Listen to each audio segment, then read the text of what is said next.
시청자 여러분 안녕하십니까? 계속해서 포항에서 전해드립니다. 태풍 고니가 북상하면서 경북 동해안 지역이 직접적인 영향권에 접어들고 있습니다. 해안가에는 매우 강한 비바람이 불고 있는데요. 이 포항 영일대 해수욕장에 중계차 나가 있습니다. 장미쁨 기자. 네, 이곳 영일대 해수욕장의 빗줄기와 비바람이 점차 거세지고 있습니다. 잠시 후 태풍이 울릉도 인근 해상까지 올라올 것으로 예상되면서 긴장감이 높아지고 있습니다. 경북 동해안 지역에는 태풍 경보가 내려진 가운데 초속 25m가 넘는 거센 바람이 불고 있습니다. 지금까지 포항 80.4, 경주 71, 영덕 82.5, 울릉도 45mm의 비가 내렸고 앞으로 최고 200mm의 비가 더 내릴 것으로 보입니다. 포항항과 구룡포항 등에는 어선 1,500여 척이 대피해 있고 여객선 운항도 전면 중단됐습니다. 강한 비바람으로 오늘 오전 11시쯤 포항시 연이읍의 주택 지붕이 날아갔고 두호동 해안도로의 일부 가로수가 넘어지는 등 피해가 잇따랐습니다. 또 곳에 따라 폭우로 인한 산사태와 농작물 침수 우려도 커지고 있습니다. 특히 이번 태풍이 정면 통과할 것으로 보이는 울릉도 독도 주민들은 걱정 속에서 태풍 경로를 주시하고 있습니다. 포항시 등 동해안 지자체는 오늘 밤이 이번 태풍의 최대 고비가 될 것으로 보고 비상근무에 들어갔습니다. 포항 영일대 수욕장에서 MBC 뉴스 장미쁨입니다. 경북 동해안에서 강하게 확산되던 적조가 태풍 고니의 영향으로 다소 약화되고 있는 것으로 나타났습니다. 국립수산과학원은 포항과 경주에 적조경보, 영덕과 울진에는 적조주의보가 그대로 내려져 있지만 적조 생물수는 100에서 1000개체로 감소하고 있다고 밝혔습니다. 그러나 부분적으로 고밀도의 적조가 연안 쪽으로 밀려들 수 있다며 양식장에선 태풍이 완전히 통과하기 전까지 계속 대비해 줄 것을 당부했습니다. 경주 세계문화엑스포 조직위원회는 태풍 고니의 영향으로 관람객들의 안전을 위해 오늘 하루 엑스포 공원을 휴장한다고 밝혔습니다. 이에 따라 실크로드 경주 2015 프로그램인 전북의 날 행사를 비롯해 각종 공연과 전시 등이 일시 중단됐고 주제관과 그랜드 바자르 등 모든 시설물이 임시로 문을 닫았습니다. 한편 경주 하이코에서 진행되는 이영희 패션쇼는 오늘 저녁 6시 예정대로 진행됩니다. 경상북도와 대구시는 오늘 도청 강당에서 새누리당 정책위원회와 예산정책협의회를 갖고 내년도 예산 확보에 공조를 강화하기로 했습니다. 오늘 회의에서 경상북도는 포항 삼척간 동해 중부선 철도 부설에 6,500억 원과 상주 영덕 간 고속도로 건설에 2,400여억 원 등 모두 27개 사업에 국비 2조 8천여억 원을 건의했습니다.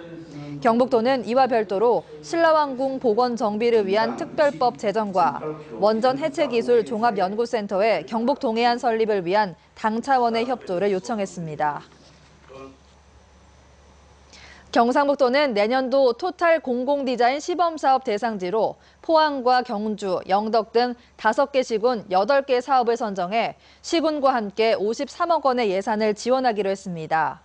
이에 따라 포항시는 남구 상대로에 벤치와 쉼터를 조성해 젊음과 개성이 넘치는 문화거리를 만들기로 했고 경주시는 노서동과 황성동 학교 주변의 유해 환경을 개선하며 영덕구는 영해면에 녹색거리를 조성하기로 했습니다.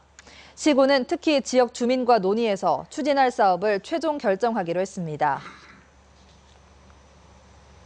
포스코 플랜텍이 5메가와트급 연구용 원자로의 원자로 집합체를 국내 처음으로 제작해서 요르단에 수출했습니다.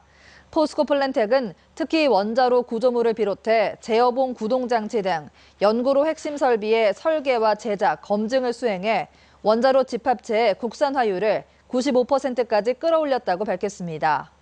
한편 국제원자력기구는 중소형 규모의 원자력 시장 규모를 오는 2050년까지 500에서 1000기로 예측하고 있어 수출 활성화가 기대됩니다. 포스텍 창의 IT 융합공학과는 컨퍼런스홀에서 제3회 게임잼을 열고 있습니다. 이번 게임잼에는 포스텍과 서울대, 네덜란드 유트레흐트 대학 등 8개 대학 12팀이 참가해 내일까지 48시간 동안 실제 게임 창작 실력을 겨루고 있습니다. 올해 최종 우승팀은 다음 달 말 일본 도쿄에서 열리는 게임쇼 전시 행사의 제작 및 여행 경비 지원 혜택을 받게 됩니다. 대구와 괌을 잇는 전기 노선이 10월부터 운항됩니다. 저비용 항공사 티웨이는 10월 1일부터 매주 화요일과 목요일, 일요일 3회 대구에서 출발해 오사카를 거쳐 괌으로 가는 정기 노선을 운항한다고 밝혔습니다. 항공기는 189석을 갖춘 보잉 737기가 투입되고 국토교통부와 협의를 거쳐 11월부터는 주 4회로 늘릴 예정입니다. 전국시도의회 의장협의회 회장인 이동휘 대구시의회 의장이 정의화 국회의장과 새정치민주연합 문재인 대표를 만나 지방자치법 개정을 건의했습니다. 이동휘 의장은 이 자리에서 진정한 지방자치 실현을 위해 중앙에 예속된 지방의 권한과 재정의 독립이 필요하다고 밝히고 지방자치법 175개 조문 가운데 지방의회 인사권과 조례 재정권 확대 등 55개 조항에 대한 개정안을 담은 입법 제안서를 전달했습니다. 경북교육청은 지난 5일 시행한 초중 고졸 검정고시 합격자 935명의 명단을 교육청 홈페이지와 자동응답 안내전화를 통해 발표했습니다. 초등 졸업 합격자는 65명, 중졸은 200명, 고졸은 670명이 합격해 평균 70%의 합격률을 보였고 이 가운데 재소자는 67명으로 84%의 높은 합격률을 보였습니다. 합격 증서는 오늘부터 28일까지 포항과 안동, 구미교육지원청에서 교부합니다. 이상으로 포항 MBC 이브닝 뉴스를 마칩니다. 고맙습니다.